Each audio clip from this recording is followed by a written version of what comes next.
ಪ್ರಕಾರ ನಮ್ಮ ಇಡೀ ಕರ್ನಾಟಕಕ್ಕೆ ವಿಸ್ತರಿಸುವುದಾದ್ರೆ ನಮಗೆ ಇಮಿಡಿಯೇಟ್ 100 ಕೋಟಿ ಬೇಕಾಗ್ತದೆ. 100 ಕೋಟಿ. ಹೌದು. ಅಲ್ಲ, ಶಿಕ್ಷಣ ಸಚಿವರು ತಮ್ಮ ಭಾಷಣದಲ್ಲೇ ಅಂದ್ರೆ ಈ ಗ್ಯಾರಂಟಿ ಯೋಜನೆಗಳಿಂದ ತಮ್ಮ ನಿಗಮ ಇರ್ಬೋದು, ಹಲವಾರು ನಿಗಮಕ್ಕೆ ಒಂದು ಅನುದಾನ ಒಂದು ಕೊರತೆ ಆಗಿದೆ ಅನ್ನೋದು ಮಾತಾಡಿದ್ರು. ಮತ್ತೆ ಸಿಗುತ್ತೆ ಅಂತ ತಮಗೆ ಇಲ್ಲಿಗೆ ಸಿದ್ದರಾಮಯ್ಯನವರ ಈ ಒಂದು ಕಾರ್ಯಕ್ರಮ ಉಂಟಲ್ಲ, ಅದು ಇಡೀ ಕರ್ನಾಟಕ ನಮ್ಮ ಸಮಾಜಕ್ಕೂ ಈ ಗ್ಯಾರಂಟಿ ಸಿಗ್ತದೆ ಸರ್, ನಮ್ಮ ಸಮಾಜಕ್ಕೂ ಸಿಗ್ತದೆ. ಆದರೆ ಉತ್ತರ ಕನ್ನಡ ಭಾಗದಲ್ಲಿ ಏನೆಂದರೆ ತುಂಬ ಹಿಂದುಳಿದಿದ್ದಾರೆ. ಈಗ ದಕ್ಷಿಣ ಕನ್ನಡದಲ್ಲಿ ಎಜುಕೇಷನ್ನಲ್ಲಿ ಮುಂದೆ ಇದ್ದರೆ, ನಾರ್ತ್ ಕರ್ನಾಟಕ ಭಾಗದಲ್ಲಿ ಹಿಂದೆ ಇದ್ದಾರೆ. ನಾವು ಎಜುಕೇಷನ್ಗೆ ಹೆಚ್ಚು ಒತ್ತು ಕೊಡ್ತಿದ್ದೇವೆ. ಎಜುಕೇಷನ್ಗೆ ಹೆಚ್ಚು ಉನ್ನತ ಶಿಕ್ಷಣ ಇರ್ಬೋದು, ಉನ್ನತವಾದಂಥ IAS IPS ಅದಕ್ಕೆ ಮಾಹಿತಿ ಕೊಡುವಂಥ ಕಾರ್ಯಕ್ರಮ ಇರ್ಬೋದು, ಶಿಕ್ಷಣಕ್ಕೆ, ಮಕ್ಕಳ ಶಿಕ್ಷಣಕ್ಕೆ, ಹೆಣ್ಣು ಮಕ್ಕಳ ಸಬಲೀಕರಣಕ್ಕೆ ಅದನ್ನು ಆದ್ಯತೆ ಕೊಡ್ತೇವೆ. ಹಾಗೆ ಮತ್ತೊಂದು ವಿಶೇಷವಾಗಿ ನಾನು ಸನ್ಮಾನ್ಯ ಮುಖ್ಯಮಂತ್ರಿಗಳಲ್ಲಿ ಮನವಿ ಮಾಡೋದು, ನಮ್ಮ ಸಮಾಜ ಆರಾಧನೆಗೆ ಹೆಚ್ಚು ಒತ್ತು ಕೊಟ್ಟಂಥ ಸಮಾಜ.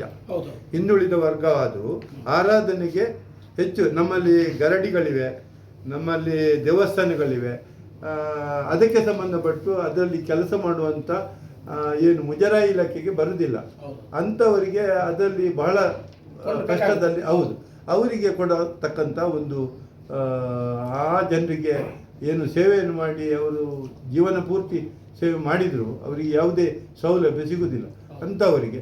ಮತ್ತು ನಮ್ಮ ಎಲ್ಲ ಸಮಾಜದ ಸರ್ಕಾರ ಕೊಡುತ್ತಿದೆ.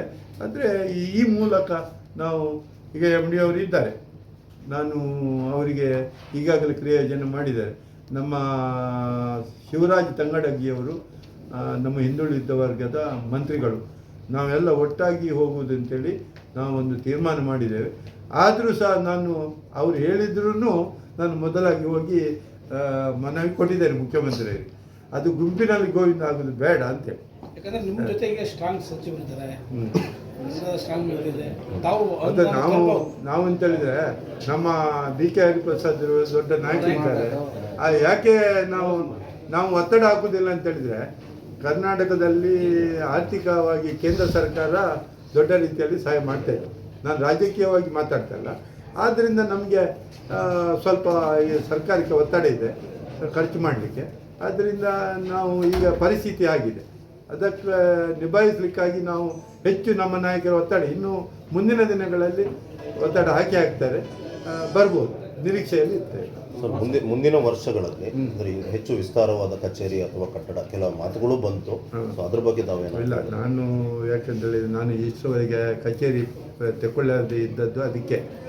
ಆದರೆ ನಾನು ಈಗಿನ ಅರ್ಬನ್ DC ಅವರಿದ್ದಾರೆ, ನಮ್ಮ ಸಮಾಜದವರು. ಸರಿ, ಕೇಳಿ ಒಂದು ಸ್ವಲ್ಪ ಆಯ್ತು. DC ಅವರು ಹೇಳಿದರು, ನೀವು ಆಫೀಸ್ ಮಾಡಿಕೊಳ್ಳಿ, ಅದು ಸಣ್ಣದಾದರೂ ತೊಂದರೆ ಇಲ್ಲ, ನೀವು ಕೆಲಸ ಮಾಡಿ, ನೀವು ಬೇರೆ ಬೇರೆ ಕಾರ್ಯಕ್ರಮಗಳನ್ನು ಮಾಡಿಕೊಂಡು ಆಯಾಯ ಭಾಗಕ್ಕೆ ಹೋಗಿ, ಕಚೇರಿ ಎಷ್ಟು ದೊಡ್ಡದು ಇದ್ದರೂ ಆಯಾಯ ಭಾಗಕ್ಕೆ ಹೋಗಿ ಜನರ ಸಂಪರ್ಕ ನೇರವಾಗಿ ಮಾತಾಡಿ, ಅನಂತರ ಸಮಸ್ಯೆ ಅರಿವು ಆಗ್ತದೆ, ಆಮೇಲೆ ನೀವು ಕಾರ್ಯಕ್ರಮ ಕೊಡಿ ಎನ್ನತಕ್ಕಂಥ ಮಾತು ನಮ್ಮ ನಾಯಕರಿಂದ ಬಂದದ್ದರಿಂದ ನಾನೇ ಇಲ್ಲಿ ಇದ್ದದ್ರಲ್ಲಿ ನಮ್ಮ ನಿಗಮಕ್ಕೆ ಹೆಚ್ಚು ಅಲ್ಲ, ಗಂಗಾ ಕಲ್ಯಾಣಕ್ಕೆ 2.5 ಕೋಟಿ, 4 ಕೋಟಿ ಅರಿವು, 1.5 ಕೋಟಿ ಇದೆ ಮೌಲ್ಯವರ್ಧಿತ ಕಾರ್ಯಕ್ರಮಕ್ಕೆ, ಕೌಂಟರ್ಗಳಿಗೆ. ಇವತ್ತಿನ ಪರಿಸ್ಥಿತಿಯಲ್ಲಿ ಗಂಗಾ ಕಲ್ಯಾಣಕ್ಕೆ 2.5 ಕೋಟಿ ಕಡಿಮೆ ಆಗಿದೆ. ನಾವು ಇದ್ದ ಬಜೆಟ್ ಸರ್, ಪ್ರವಾಸ ಏನಾದರೂ ಕೈಗೊಳ್ತಾ ಇದ್ದೀರಾ ಸರ್ ರಾಜ್ಯಾದ್ಯಂತ ಪ್ರವಾಸ? ಅಲ್ಲ, ಮಾಡಲೇಬೇಕು. ನಾವು ಉತ್ತರ ಕರ್ನಾಟಕ ಭಾಗದಲ್ಲಿ ಅದು ಈಗ ನಾವು ಒಂದು 15 ಡೇಸ್ ನಮ್ಮ ಕಾರ್ಯಕ್ರಮ ಇಂಪ್ಲಿಮೆಂಟ್ ಆದ ತಕ್ಷಣ ನಾವು ಇಡೀ ರಾಜ್ಯದಲ್ಲಿ ನಮ್ಮ ಹೆಚ್ಚು ಅಲ್ಲ 15 ಜಿಲ್ಲೆಗಳಲ್ಲಿ ಹೆಚ್ಚು ಸಂಖ್ಯೆ ಇದೆ. ಈಗಾಗಲೇ 15 ಜಿಲ್ಲೆಗಳಲ್ಲಿ ಹೆಚ್ಚಿನ ಸಂಖ್ಯೆಯಲ್ಲಿ ಇದ್ದಾರೆ, ನಿರ್ಣಾಯಕ ಸಂಖ್ಯೆಯಲ್ಲಿ ಇದ್ದಾರೆ. ಅದರಲ್ಲಿ ಈಗಾಗಲೇ ನಮ್ಮಲ್ಲಿ 10-12 ಜನ ಶಾಸಕರು, ಮಂತ್ರಿಗಳು, 26 ಉಪಮಂಗಡ. ಹೌದು, ಎಲ್ಲ ನಾನು ಈಗ ಬಿಲ್ಲವ ಸಮಾಜ ಅಂತೇಳಿ ನಾನು ಎಲ್ಲ ಸಮಾಜಕ್ಕೆ ಅದನ್ನು ಪ್ರತಿನಿಧಿ 26 ಉಪಮಂಗಡಗಳು 45 ಲಕ್ಷ ಅಂತೇಳಿ ಅಂದಾಜು. ಈಗಾಗಲೇ ಹಿಂದುಳಿದ ವರ್ಗದ ಏನು ಸಮೀಕ್ಷೆ ಆಗಿದೆ, ನಿಖರ ಅಂಕಿ ಸಂಖ್ಯೆ ಇದೆ. ಆದರೆ ನಾನು ಒಬ್ಬ ಜನಪ್ರತಿನಿಧಿಯಾಗಿ ತಳಮಟ್ಟದ ಜನಪ್ರತಿನಿಧಿ ಎಲ್ಲ ಜನರನ್ನು ನಾನು ನನ್ನ ಕಾರ್ಯಕ್ಷೇತ್ರದಲ್ಲಿ ನಾನು ಕೆಲಸ ಮಾಡ್ತೇನೆ. ಇದು ನನ್ನ ತಳಮಟ್ಟದ ಜನರನ್ನು ಗುರುತಿಸ್ತೇನೆ, ಗೌರವಿಸ್ತೇನೆ.